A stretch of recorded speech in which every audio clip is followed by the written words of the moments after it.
Hello and welcome, everybody. I'm excited to introduce you to the next episode of the Chief Architect Network's live series of events. Today, I'm very excited to have my guest and friend, Bryan MacDonald, with me today. We're going to be covering one of the topics I think we can all relate to as chief architects and people in the industry, particularly in today's job market. How is it exactly that chief architects get hired? Well, we've got a no better person out there possible for us to help us learn about this, and Bryan MacDonald, and that he's done this with thousands of folks, navigated my own placements in my team. And honestly, it's been with me in quite a long journey. So I really look up to his experience, and he's helped me a lot in navigating my own search. So very excited to have him with us today. Before we dig in, let's talk a little bit about the network. So the network is actually, I'm sorry, its purpose and mission of the network is maximizing the value of architecture practices through our network that widens our perspectives, shares best practices, grows us as leaders, develops our talent, and drives outcomes. We're a community-led, vendor-neutral, and no-cost peer network of chief architects. I'm really excited because we are a network of chief architects that Bryan and I are going to have about a half-hour conversation. You can comment live on LinkedIn, and we'll see those come through. And you can also, for the Chief Architect Network members, join in on camera. And we'll actually have live dialogue with them for the last 15 minutes of this conversation. So at about 30 after, we'll start to bring them onto the stage to ask questions of Bryan. So I honestly look forward to that. It's one of the best parts of the conversation. Okay, well, without any further ado, let me introduce you to my friend Bryan. Hey, Bryan, how are you today? On your podcast. Thank you very much for having me. Absolutely. So before we jump into anything, could you share a little bit about yourself and the digital board? I can share a little bit about myself. I'm usually doing these podcasts on audio, so I spent most of today making sure hair and makeup was right. So hopefully that's come across. Let me tell you a little bit about myself. Well, Grant, you and I know each other for a number of years, but for those tuning in, I'm Bryan MacDonald. I'm the CEO and founder of a company called the Digital Board. And as Grant alluded to in the intro, I have spent a lot of time recruiting senior technology leaders, mainly CTOs, CIOs, what you see as CDIOs or CPTOs today, or chief data officers. But 26 years recruiting these senior level leaders. I've worked with many companies across many borders, from, of course, Europe. I'm based in London. But of course, the US, working a lot across, well, I was going to say both coastlines, but of course, a lot in the middle as well. And that's how obviously we know each other, Grant, through our times at Walgreens. And of course, in the Middle East and Asia, but always in the functional space of technology leadership across multiple industry sectors: retail, consumer goods, industrial, financial services. And the Digital Board is about 13 years old. We're a niche boutique headhunting firm. I'm coming from a big firm background. Prior to that, I was a partner at Heidrick & Struggles, one of the biggest firms in the world, also based in Chicago. So that's probably as much as you need to know about my quick intro, I guess. That's awesome. That's Bryan in a nutshell. And folks, do engage with us. As you can see here, Zahir said hello. Feel free to comment on LinkedIn. We'll see your comments, be able to respond to them live before we get into that on-camera live Q&A with our network members later in the show. So let's get into it, shall we? I'll bring up our conversation, and let's jump in first, kind of how this world works, Bryan. So tell me, the big firms, what's their structure and flow? How does it work?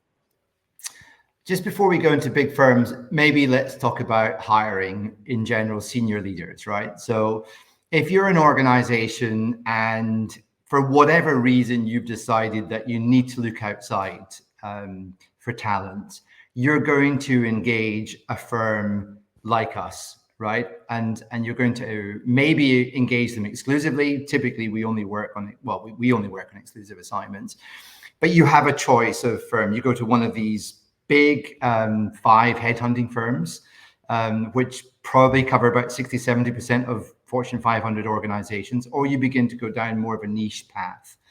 You might run that search in parallel with an internal search. So you might be looking at your own internal candidates whilst asking us for input from the outside world. But if you're going to go to a big firm, as I said, you've got 5 to choose from. They are organized globally across matrix lines. They are typically go to market through sectors and functions and sometimes levels. So big firms probably get about 60-70% of the work. So it's handy to have worked with one of those because you develop a lot of good relationships, which you can port over. And that's pretty much how Walgreens worked when I first met them, ported a relationship over to the digital board. Awesome. Let's go into the process a bit. Can you tell me a little bit about kind of, getting from the client's brief into that search process? Yeah, I mean, as you can imagine, if you're looking for advice or help on anything, you may have formed a view of what you're looking for, right? You've called it something, a chief architect, chief enterprise architect, chief technology architect, chief whatever. You've decided you need something, or someone's helped you come to the opinion you need something. It could be working with a McKinsey or a BCG or something. And in that, you've kind of tackled in your head, well, what does that look like? What problems does it solve? Usually when it gets to us, it's been so butchered because the wish list has grown from 5 important things to 25 important things, which, yeah, practically speaking, sometimes difficult to put all into one human being. So a lot of the time, the early stages of our work is helping the client understand really what they're asking for. Why are they looking for this particular type of role? Why have they put those types of things into the specification? How will that operate across your global enterprise? What are then your priorities? What will you trade off? Those types of things. So a lot of our work early is meeting multiple stakeholders in that client. So it could be the global technology leader. So it could go up, it could go across, and it could go down to your organization. So we get a rounded perspective on the brief itself. So that's stage 1. And Grant, that can take weeks, right? Because clients, yeah, they can be ambitious in terms of what they're looking for without really thinking it through. And some of the time we're learning as well, because we're learning a particular technical role that we may not have dealt with before, a type of architecture. You and I did the business architecture leads. I hadn't recruited a chief business architect before. I'd done chief technical architects, chief architects. So boy, did we find a good one. And then you got to find a good one, and then we got a great one. We got a great one. Yeah. But a lot of that is making sure that I can bring something to you. And what we'll often do is we'll bring in someone from my network to help validate the client's assumptions. So an expert in that discipline to say, look, with the client's permission, I want to bring in an individual from the outside, someone I know, someone I trust, and I want them to form part of the brief taking process. I've literally just done that for a chief product officer for a very large retailer in Germany, where it was a new role that they were creating, and we were just making sure we landed this correctly. So a lot of that early stage is making sure you've got the brief set, the brief is landable. And then you're going to, okay, so how am I going to find a great one of these for our clients? And I'm curious about one thing before we jump into finding the folks. How do you even find the clients? What's it like to be in your shoes? It's hard for us to even imagine what that's like. Yeah, I guess like any small business, a lot of it is word of mouth, right? Mm-hmm. A scary stat, Grant, I've interviewed, I think, in excess of 7,000 technology leaders. I understated that in the intro. I knew it was thousands. It's almost 10,000. That's amazing. It's closer to 10. For hopefully, actually, most of the clients, this is quite an interesting thing. Most of the clients I work with are candidates that I've interviewed that didn't get the job because they got great feedback through the process. So sometimes I haven't even shortlisted that individual, and I've just been very clear and very upfront and said, hey, look, this is not the right one for you. You're not ready for this. You're not right for this. You're in a different place, or some of your leadership capability is operating at a 6 or a 7 against our 8, 9, or 10 that we need, and this is why. And they've typically said, when I go hiring, I want to work with you. And I'm not saying that for the sake of a conversation or a story. That is a genuine. A lot of our clients have come through that that process. And of course, people that we place as well and successfully. But it's typically the process that they've enjoyed going through. It's thorough. It's it's very waterfall in technology terminology. It takes a lot of touch points before we will shortlist the individual. So yeah, but it's thorough and it's good. And that's a lot of that comes from that way. I mean, we do a lot of, I guess, outreach through different mechanisms. You know, I run a podcast. We can probably talk about that a little bit later. And I share that podcast with a good friend of mine, a global CTO who's worked in some really, impressive companies in the world. So I've got touch points, I guess. And yeah, and bit of luck sometimes. Bit of luck. That's not, I don't think we can underestimate that one. Absolutely. All right, let's get into it. You're looking for one of us. We're all Yeah. on this. Actually, it's kind of fun because we're all here. You're at the Chief Architect Network. So how do you go find us as an executive search company? Yeah, I mean, that's a great question. I mean, first of all, I've got a stunning research team. They might even be listening in. So they're fantastic. They do a great job. But think about think about three sources of candidate. People you instinctively think of straight off the bat, right? If you went back 20 years, that was probably 80% of your strategy for identification, right? It's flipped around to totally the other way now. You probably know 5% right now because, of course, the world is so small. So you've really got to scour and you've got to identify. So off the bat, you will know instinctively some people and you'll think about that a bit more deeply, as will your team from previous searches, from people that you just think of. The next obvious place you go to is the people that you know and you trust, and you engage them and say, hey, look, I've just got this chief business architect role with Walgreens Boots Alliance, in that saying, like, this is how they're describing a business architecture lead. These are the problems they're trying to tackle. Who can you think of? So they'll make recommendations. I mean, that can be hit or miss or frog kissing because, of course, they've interpreted it a certain way. Number one, they want to help you. Number two, they probably want to help someone that they know. So you can deal with a lot of people who are just not right for that, right? They are right for something, but they're maybe not right for that role, but they've been advocated in because, yeah, they're a good person underneath. And the rest is hardcore search, right? Mm-hmm. From LinkedIn tools to other tools to AI, even, to different ways, different mechanisms we've got for identifying through forums, through people who have been referenced in articles, anything like that. The research team is spanning a very wide array, and hundreds and hundreds and hundreds of profiles are coming into that research team. They've got their wish list of criteria. I look at every single candidate that they like. So I think you and I know this, but we will probably aim to identify about 50 or 60 people at the start of a project that could be, interested in this. We could think about reaching out to get that 50 or 60. The research team have probably looked at a few thousand. They've probably presented about 250 people to me to look at. And I've said, no, don't see it. This is why. I say, I kind of see it. Go dig a bit further. Or I kind of say, like, great, this person looks fantastic. We form that funnel and then we start our outreach. But Awesome. And as you're now kind of got the volumes, what are you looking for when you're picking these individuals? yeah, so I mean, we're looking 2D to begin with, right? We're looking at what we see, unless it's referred through to through a contact. We're looking through a 2D lens at the moment. I mean, ultimately, we're trying to match something that resembles the size and the scale and the complexity of the organization you're looking for, first of all. Not in every case, right? Because sometimes, an organization will deliberately target a more niche player, smaller, well-known in their space. But, if you're recruiting for a large CPG company, they're interested in other large CPG companies or retail or any other parallel organizational sector that has, as I said, parallels to that.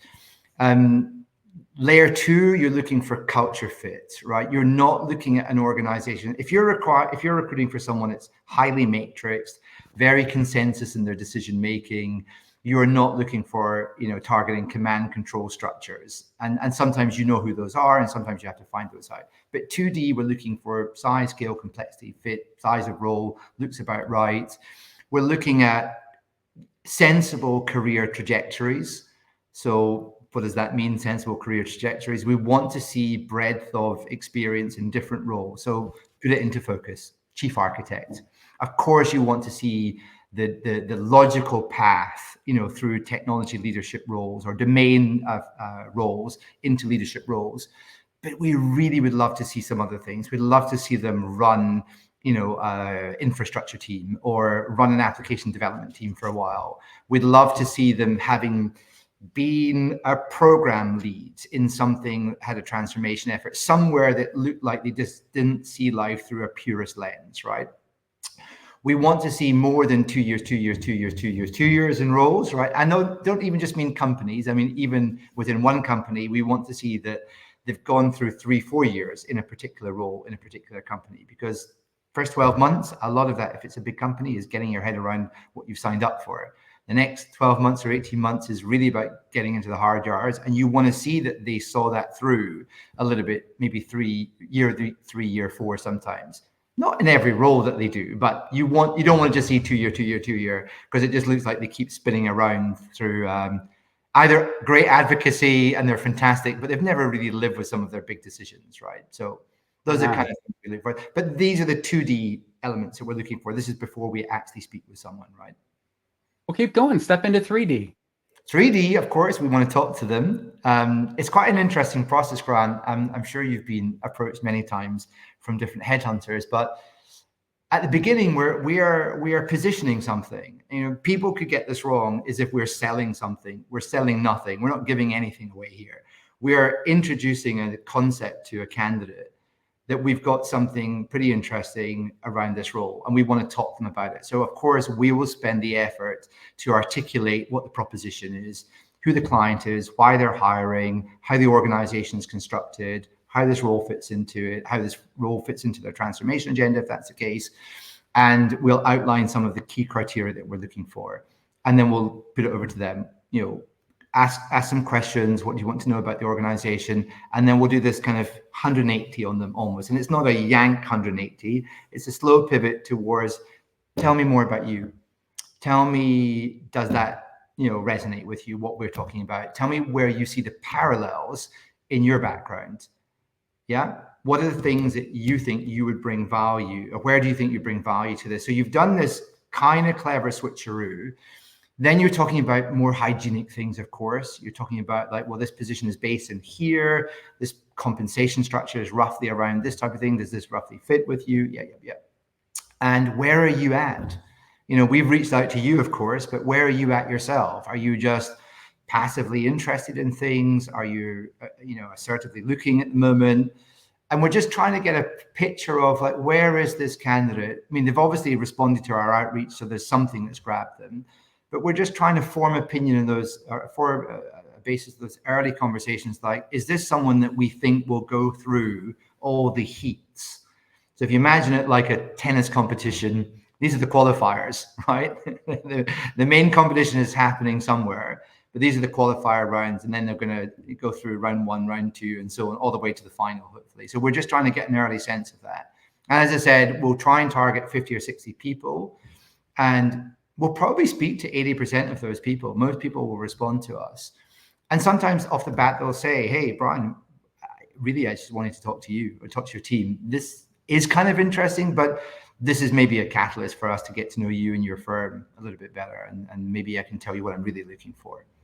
Anand here popped in with a question that, as you're building your list of 50, 60, 70 people, how is it that you kind of get get our best get into those profiles? And tell me how your team can kind of see past that at times, right? Where is it all about what the candidate puts out there, and where is it more than just what's on the resume? It's our networking efforts, et cetera, from that perspective. Yeah, so let's think about less about 2D and 3D, and let's talk about layers, perhaps, right? So layer 1 might be a LinkedIn profile. And we're not really looking for hashtags, and we're not looking for everything that people have put in. And I got to change my whole thing. I thought it was all about no, but people will be. We might not operate the same way as everybody else. And maybe if you're looking across these thousands, we're actually, a process will look like this, Grant. It will, if we're using LinkedIn, for example, And let's just say, for the sake of argument, because it's something we know, Walgreens Boots Alliance, right? We know that is a multi-jurisdictional organization operating different types of business units across the world. It has a semi-command control structure right at the top, and the rest is federated down through leadership and so on. So you've got to come from a company typically like that to get any sense of like knowing how to land. So we will have a map of pretty much 75 companies around the world that we know look something like that. So they're at the time 140 billion in revenue. We'd say anything above 40 to 50 billion in revenue is fine, right? Because margins are less relevant. But we'll say and recommend other organizations like that we haven't thought of. So maybe the tech on LinkedIn is doing a little bit of work, for us on that basis. But we'll look at that. We'll look at that map first of all. None of that is about hashtags or what they've said. Then, of course, we're looking at, has this person done a role similar to that through a similar title, chief technology architect or whatever that is. And then if we're not seeing enough profiles, I'll just say to the team, look at what we're actually trying to achieve. Forget the title. Who cares about the title? Company X could call it something. Company Y could call it something else. We're not really interested in that. We're looking at the core criteria for functional experience and leadership experience, and then those things like scale, complexity, size, culture, that type of thing. But we will be looking for, we will want to see that that they're not just full of responsibilities, but they've actually had achievements. We want to see, you and I know outcomes. Outcomes. And ideally, we want to see those outcomes linked to business outcomes. Right. I don't want to just hear that you've re-architected something for the sake of it. I want to hear why, and I want to hear how did that serve the customer? I don't just mean the stakeholder, I mean the end customer. How did that change the way you did pharmacy renewal, or how did that change the way you did whatever you did? Did it have an outcome that you could link to? If you think about product as OKRs, we're looking for a sort of like an OKR type thing on someone's resume. That's super helpful. Believe it or not, we're ripping through time. Let's step into the next topic around conversations with you and your team. I know there's 3 points of engagement. Tell me a little bit about kind of how each of them work and how a candidate can really stand out in these conversations. Well, I mean, the candidate, first of all, of course, when we're getting into that, I use that term 3D again, where we're getting into that conversation, we're looking for things that anybody looks for, manners. Right. We're looking for somebody who is engaging, who's polite, who can listen, who picks up on what you're saying and is engaging with it and is able to explain a little bit about themselves, articulate who they are, what they're about, that isn't seeing it as sort of like, oh, you're trying to headhunt me, and is being a bit awkward about it. It's somebody who said, hey, it's just natural and engaging. That's great, Luke. It's a early stage conversation. I'm happy to have it. So just basic, kind of behaviors are step one. The team, of course, are feeding all of those things back to me. The more, and I don't mean I want them to have a list of 50 questions, but the more intelligent questions that they ask at the early stage of the process, the better, rather than the hygiene questions. Yeah. What's their approach to working from home is a really boring question. I know, of course, people want to work from home, but I want to hear that as a hygiene question way further down the line to what's driving this hire. Like, where are they at? What level of maturity, Bryan, would you describe this organization at vis-a-vis what you're saying this role is? What do you see?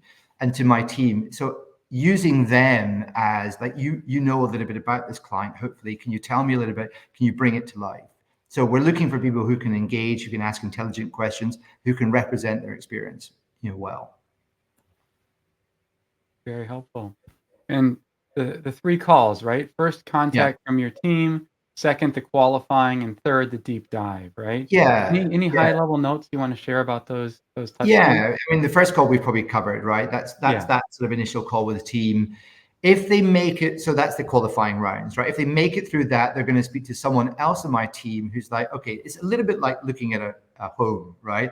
The first viewing can be stacked full of emotion, right? You're like, oh, I love it, I love it, I love it, right? We can be like, oh my God, I love them. They're amazing. They're fantastic, from the person who and my team makes that outreach. We want to bring in a little bit of objectivity into this, right? We want the second person's going to be like, hey, I know you spoke with Sheena, for example, or we know you spoke with Alex, but I want to have a chat with you more objectively. Tell me a little bit more about this. So it's a more qualifying kind of question. This is, I think you refer to as the white glove service when we work together. And the third one, if they make it through that, is going to be a session with me. And that's most likely going to be an hour and a half, maybe up to 2 hours. And we're going to get into a lot, right? Motivation, fit, their questions, all those types of things. Yeah. And I'll probably interview 9 or 10 candidates to shortlist 4. Makes sense. So you've met the candidate and liked them, and now you're thinking about presenting them to the client. Give us a peek Yeah. behind the curtain. How does it work? What's really Yeah, I happening? mean, the client's not blind to the process, as you know, right? Mhm. The client's getting, I mean, almost a completely transparent process all the way through, right? I say almost because people will share things with you in confidence that they'll want you to share with your client, but it's an almost transparent process. They'll see the long list, they'll see how that's maturing towards through your 3 stages towards an inevitable. These are the 10 people you're interviewing, Bryan. I'm really keen to hear how you got on with John, with Anne, and with whoever that is, right? And then with that, of course, you're engaging with the candidate. You're saying, look, are you ready to go? We think you're ready. Are you ready to go with this? Do you need to speak to your family? Because, I mean, Grant, probably 30%, 40% of our roles involve some form of relo, right? Yeah. So, Right. it's not single stakeholder stuff. You're talking, speak to your wife, speak to your husband. Kids factor into that depending on their age and their schooling and all those types of things, right? So make sure you're ready, because if I'm presenting you, I need to know I'm presenting you having you done all of your due diligence to say yes, right? So we go through that process. And then on that call with the client, we're typically going through those 10 interviews. We can probably say, look, 2 straight away, they're not right. Culture fit, readiness, whatever. But we've probably got 8 contenders, and we're going to try and get to 4, sometimes 5. And we'll just go through criteria. And a lot of that will boil down to, Bryan, you know me, who do you think will work well with me? Who do you think will really work well in this organization? If you were to force rank them, who will survive those torrid first 12 months of learning our culture, learning our ways of working, all that kind of stuff? That's And then we awesome. make the recommendations. The other candidates, we will tell them, look, you didn't make the first cut. It's not over, right? I mean, sometimes it does come back to them, right? But not always. But we will say, look, if your ego can take it, bear with us. We'll keep you live on this. We'll let you know if there is a revisit at all. Well, we're about rounding the corner, getting into Oh my Q&A God, for the we're for going the fast. network. If you want to ask a question, pop on camera so we know you're ready. We're about 2 minutes away from that. So candidate's about to start, right? The great Can news we go back? happened. We Can we got go through. back a little bit, actually, because Sure. I think preparation for candidates is really important, right? Mhm. So we're presenting candidates. Candidates should be, really prepared when they meet the client for the first time. We're going to do a ton of that work for them. So we're going to present to them a very solid brief. You've seen the briefs that we've written that should be able to explain the organization's mission, culture, purpose, all the way down to the role, etc. But we'll also send them videos of our clients presenting. We'll send them snippets of different things, but we'll ask them to work at it as well. Be sure that when the 2 of you meet for the first time, you're hitting the rubber hitting the road.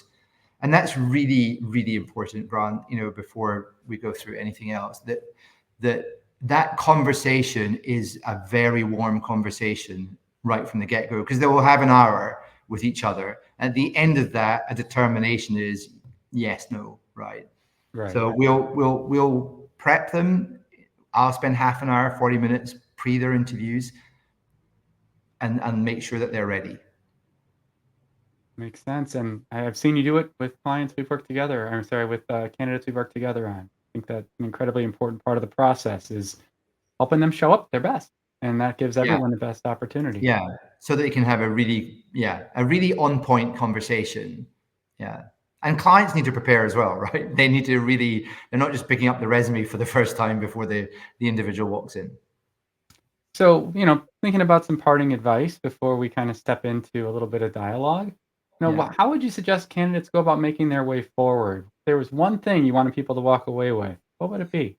Yeah, I mean, headhunters, like any professional, you're gonna bump into different types, right? You're gonna get ones that you're really impressed with, that you want to have in your network, that you want to have as a sounding board, and just to run. Hey, I've been approached for this. I'd love, Brian.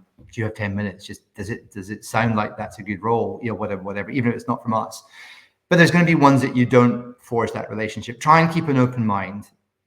My personal view is, particularly if you're operating at the senior level, there's good ones out there. Try and find those. Get them into your network. I mean, I think the rule of thumb is that 80% of people find their job when they're not looking for a job. Yeah.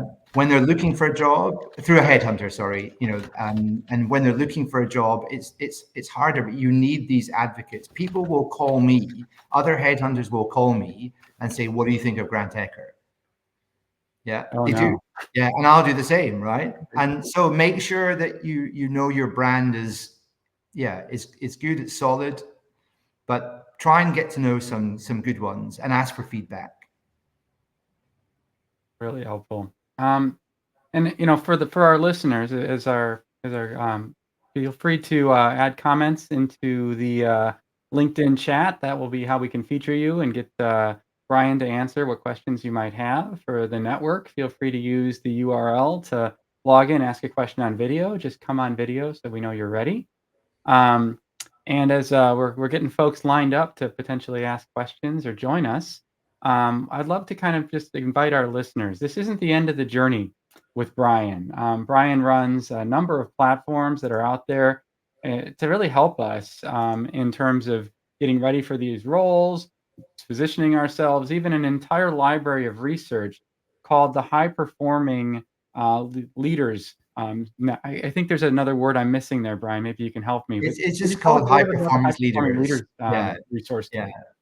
I can give you a quick 1 minute on that. So, well, I think I said I interviewed something like 7,000 senior technology leaders. What you get to understand is that there's a certain set of characteristics that stand out in high performing leaders, and I broke that down into 10 major competencies. I won't go through all 10. They're on the website. Then I thought, okay, well, it's great to be able to articulate what those 10 are, and we define them through characteristics, behaviors. These are things, the diagnostic process that we offer our clients. So we were really getting great at assessing them and helping clients assess them. And then clients were saying to, but can you help us develop these leaders? Can you help us think about the things that you see in others and how you go about doing that? And that's not really our business. Like, our core business is assessment and recommendation, but we ventured into that. The team managed to assemble something like 1,000 resources that map to these 10 individual competencies. So whether I'll pick one, leading through ambiguity. Mhm. As a leader, like, things are not black and white on many dimensions, right? So Right. how as a leader, particularly if you're held to account on deliverables that can be quite black and white, how do you navigate the political complexity, the ambiguity that sits around stakeholders, opinions, thoughts, engagement styles, fast moving parts? How do you think about that? Well, we probably find about 100 resources, whether that's an article from HBR, whether it's a TED talk, whether it's a podcast, whether it's a book, whether it's a course that a university is running on it. The team map those resources, and you can find those on the website, and it's free. I mean, these are resources that are publicly available. We've just curated them. This is important for folks to hear. We're not selling something here. In fact, we never do on the Chief Architect Network. It's in our rules. What we're talking about is free curated resources that the digital board has made available for any job searcher. You sign up, you create an account. I've done it myself. And you can browse these HBR articles now without a license because Brian pays for it. The ability to share that with the network is part of how he gives back. So I really do encourage you to check this out. The other thing that's out there that I think is highly valuable is your podcast, Brian. Could you share a little bit more Yeah. about your podcast? Yeah, I mean, of course, podcasts are not new, and many people have been on them for some time. But I was having a Good. lunch with a really good friend of mine. He was the CTO for Walmart Labs. He'd been the CTO at the Emirates Group, the airline that operates in the Middle East, and also a business called Yoox Net-a-Porter. So for all the female leaders out there, they'll know Net-a-Porter pretty well as a fashion platform for luxury. He and I were having lunch in Tuscany, in Italy, and we were in Florence, and we were talking about podcasts, and he said, have you ever thought about doing one? I was like, I do so many things on my own. I don't want to do another thing on my own. He's like, why don't we do it together? So long story short, we talked a lot about, well, what would we talk about? And we created the platform Beyond the Tech. And in that platform, we interview typically global heads of technology, talk a little bit biographically around how did they ever get to that role? You know, what are the steps that they took through their early career, some of the leadership challenges that they faced, advice that they would give to others. We go semi-biographical, and then we might even pick a topic up, like what do you see in AI at the moment? What is exciting you? What is scaring you? How do you land these types of things within your organization to get traction? So it's just a fun way of interviewing people without having to determine whether they're shortlisted or not. It's a great way of just speaking to people about their life journey. And of course, it's just something we're doing, you know, on the side. But anybody can follow. We've had thousands of people listen to these podcasts. I think we've only done episode 9 or something like that. You know, so it's fairly new, but well, so far I'm getting some good feedback. So fingers crossed. That's awesome. We've got some questions that have come in. Let's see, I'll start with Sundar. So when you give feedback into a sensitivity, defensiveness, ego issue, something we both know quite well, what advice would you give to people receiving feedback and the mindset they should strive for? And what would be the most helpful for their own development? Yeah. Feedback's a hard thing to give, but it's an even harder thing to receive, right? Some people are receptive to feedback. The feedback that I've been given, the first rule is feedback's a gift. Don't turn down or turn away a gift. So if you're experiencing feedback, then no matter how it's been positioned to you, because people should ask you, are you open to some feedback, first of all, right? But let's say they don't. Take it as a gift, right? Number one, I think that's important. Try and contextualize the feedback. First of all, this person is trying to give me some help, give me some advice. That feedback it's important that people hear it through, okay, so if it's about a behavior, if it's something that they're not demonstrating in the interview. So I've said to people, I just shortlisted some candidates, and one candidate, I said, look, you have got a phenomenal amount of passion. It's really intoxicating, but it's not channeled at times, right? And I can be guilty of that. You know, you'll experience maybe on the podcast. You've got to channel that passion to make sure it's landing, and you've got to use your EQ, your social competence, to make sure it's landing and move on, right? And you're not doing it. So don't take this the wrong way. I don't want to kill the thing that makes you who you are, but moderate it so that you put yourself in a position of choice, right? That's the thing. Let me sure I read the rest of the question. What could people receiving feedback? Yeah, the mindset they should strive for. There is a terminology out there called servant leadership. I know it's a very popular term in the US. I like it if what people are serving is the outcome, as opposed to the hierarchy, right? And I think it's really important that leaders, particularly if they're aspiring leaders, don't get too caught up in being overly deferential to stakeholders and behaviors. So I would say to other people on the other side of that, if the feedback is be bolder, don't be afraid to hold your position. Do it with elegance and eloquence, right? But don't overinterpret servant leadership to being deferential. Do it to say, how does this drive customer change? How does this drive shareholder change? That type of thing. So I think that's how I would try and position it. That's an awesome question, Sundar. I find a lot of what makes us successful is being open to that EQ and those moments of learning. This is a great question here from John. Yeah. I like that. I'm determining if the organization leadership understands EA and is receptive to using EA to improving leadership team effectiveness. As I was in Amsterdam with you and some of your colleagues, Thanks Grant, for making the trip. That was a lot of fun. I was delighted to. I was presenting a shortlist to a client, and I said, "Hey, sorry, I jumped out of a session. I'm in Amsterdam at the moment." And the client said, "Oh, what are you doing there?" And I said, "I was talking at this chief architect event." He's like, "Oh, another event that architects go to. Is that all they ever do?" and he's a global CTO.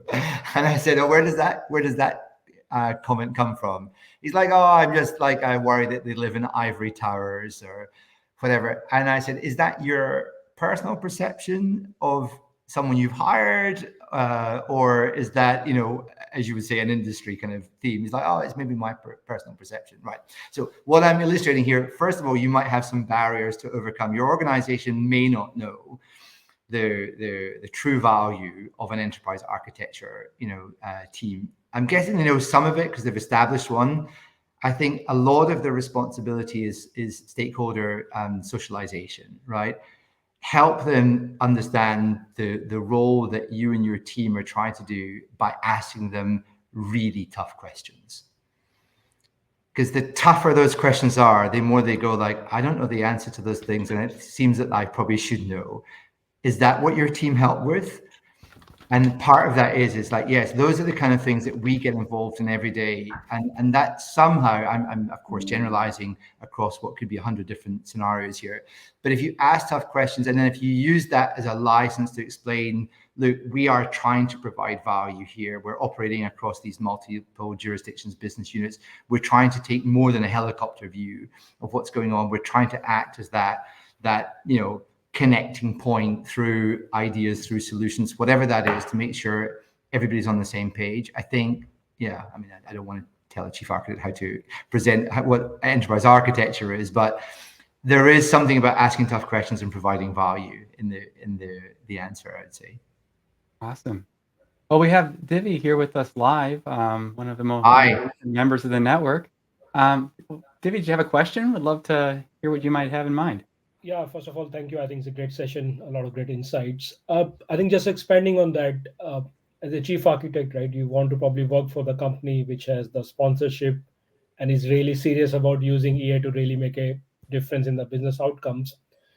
How do you help through the process, right? Because I've seen sometimes McKinsey or BCG has come and they've said, yes, we want this role, but the organization is not clear what this role will contribute to. It's a brilliant question. It talks to this retail organization that we're working with at the moment in Germany. So they're creating a chief product officer. They have had product management in their organization. We're talking about product rather than architecture, but the parallel will stay the same.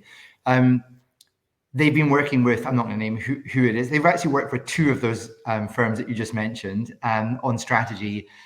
And I think there's an awful lot of slideware, right? And our job is to try and translate all of those, statements of ambition into a human being. So I bring in someone who's extraordinary in this to what he would say is create fertile ground for this leader to be able to be successful in the role along with us. And that's quite an ask for the client to engage with. They're already working with a very expensive strategy firm, but inevitably where the rubber hits the road is where their reputation is going to be landed there as a group leader in this. So we'd help them talk about how do you translate high-level strategic ambition? How do you create a common language, right? What does it look like when you actually see someone in there? And how are you going to support their ongoing success through advocacy? But at some stage, of course, it has to flip around. That individual needs to take the baton and socialize extremely effectively with their broader stakeholder group, like going out, like as a chief architect, honestly, I would, if you're working in a logistics business, go out to warehouses, go out to end customers, where those logistics are hitting, the retailer or whoever it is. Spend time through the value chain so you can talk to actual points of failure or points of success. I think that's maybe his ivory tower comment. I don't think it's an ivory tower because I don't think we have ivory towers anywhere. But I think what he's talking about is maybe sometimes technology folks are a little bit away from the actual rubber in the road Sure. That I would encourage those two things heavily. No, thank you, Brian. That's very helpful, right? And personally, Thank I you for think, joining us. yeah, thank you. So I've got Karsten with us, Hi, Karsten. Karsten's with the CDO Times. Karsten, what was your question or comment? Yeah, thank you. It's been really eye-opening to kind of look behind the scenes of what recruiters, executive recruiters are doing and the process that they're going through. I've seen from some articles that I wrote and some folks that I spoke to, I've seen that there's been a lot of changes in the job market. You know, a lot of people are being released, even from the beginning, from the COVID times to current tech layoffs. So a lot of people are in between jobs, sometimes, you know, doing gig working and shorter stints due to the fact that things just have changed, right? Yeah. How do you recommend for folks that want to come back into kind of the corporate world, you know, after being in consulting, to come back and look at leadership roles? Yeah, I mean, it's a great question, Carson. And we don't specialize necessarily in candidate management, but I give you just good advice. You go along. First of all, when you're in the job, before that occasion has happened, because it may happen again in the future, have a network.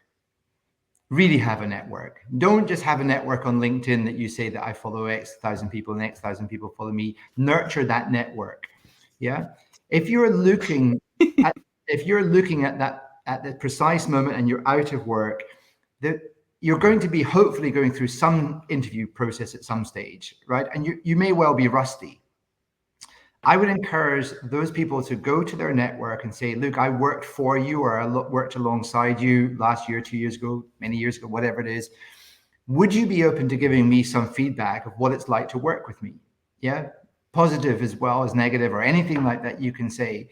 That, and somebody says, oh, hey, we haven't spoken for a while. How are you? Whatever it is. And maybe they're going to tell you their organization is looking for someone, or they're going to tell you that they've just recently been approached for a role that they said no to, but whatever it is. Let's say that happens. Let's say the second thing happens. They say, like, Brian, it's I loved working with you. You brought so much energy and passion, etc. and so on. But, you know, there were some times where you were here. The reason I'm telling you that is because when they go to interview and when they get that awful question, is like, well, tell me about things you're not so good at, or tell me about the things that you work on as areas of development, or even bluntly, what are your weaknesses, which is a terrible question. But let's say they get asked that, and they can say, well, look, it's really interesting because I reached out to my network recently, some people I used to work beside, and I asked them that exact question. And what they said was this, and that interviewer, be it a headhunter or HR leader or functional leader, says, oh, they're thinking about it. They're engaged, right? So you're differentiating. So two things are happening. One, you're percolating your network up a little bit, right? Because you're going to have to work hard for that. And second, I hope you're getting some great insights that you can then use and translate into conversations. And hopefully that stands out as a differentiator. Right, right. Yeah, what I've seen also is it's super important to, you know, network, be in events like this with, you know, the Chief Architect Network, or, you know, even CDO Times, you know, as opportunities to kind of showcase yourself and expand your reach. So, you know, yeah, there's probably 2 or 3 other things I would say. If you think about it, if you're in a technology leadership role, chief architect or other, you've worked with a ton of outside people. You've worked with systems integrators, you've worked for technology companies, vendors. Talk to them. Ask them, what are they seeing? Can they help you? Are they working with a particular client? Because surefire, they would love to see you back in a senior role again if you had a good relationship with them, right? So they might say, hey, do you know that the New York Times or whoever are looking for a chief architect at the moment? We're working on that, whatever that is, right? So use that particular network for advocacy and so on. But work really hard. I mean, Grant, you know, you can probably talk about some of the things that we've talked about. Having a point of view. You don't need to work quite as hard as Grant doing it across all these different channels in terms of running networks. It's phenomenal. I'm super impressed with the energy and the Superman, you know, pants and outside of your trousers that you do for your brand building. It's really impressive. But do something, right? Speak to Carson and see if you can be quoted in one of his articles. That's what I'd say. Yeah, I mean, I met Grant at a CIO conference, and I can just vouch for, you know, meeting in person is very important. And I just can see that he's like a high quality, top-notch leader, right? And he has the right attitude, and it comes across in every interaction that I have with him. So, I think that one piece of advice on that is give before you ask, right? Because, when you're at networking events or whatever it is, and there's people that are on you for, can I tell you all about me? Ask about them, first of all. Get them to talk. And then they're like, yeah, I love that conversation because they were talking about themselves. Tell me about you. What are you doing? Whatever that is. Okay. Don't be the pusher, be the puller. Right. I'd love to leave us with this question from Boz. And Karsten, thank you so much for popping in. It was awesome seeing you. So this is just a fun one because I think we live this quite a bit in our what is your observation in the correlation of clients believe the CA role is and what they need the CA role to be? It's too good. Boz, we had to do it. I feel like Boz knows exactly what he's asking there. He's meddling a little bit. He knows what that is. I mean, of course, organizations are all different points of maturity, right? Not just about architectural, functions or whatever that is. So that same question could be applied across lots of different, disciplines within technology. I think the politically correct answer is most clients are naive as to what they're really asking for in that role and that leadership. And we're not the sole people to, kind of put them on a full course correct, but we're part of that process, right? But I would say, in fairness to Baz's question, most organizations, not everyone, don't really understand the true role of EA. They understand pretty much architecture to a certain extent, right? Around the different disciplines of it, but EA but maybe there's a little bit of brand responsibility on enterprise architects as well to bring that to life for those clients, like we said at the beginning. But I think it's a good question, and I think he's onto something. Yeah, we all struggle with that once we come in the role, is kind of shaping the leadership perspective.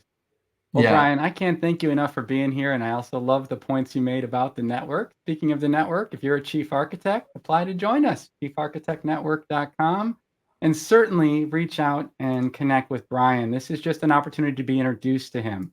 Go to thedigitalboard.com, check out their free resources for professionals. And I'm sorry, I made a little cheat, tiny URL, and I just made this really quick. Bryan MacDonald podcast. It's of course not called that. It's called Beyond the Tech, but this is just a quick URL you could type. So please engage with Bryan, connect with him on LinkedIn, connect with me as well, and really appreciate you guys spending some time with us today. I hope you have a great rest of your week and look forward to joining you in future episodes. It's been great. Take care, everybody.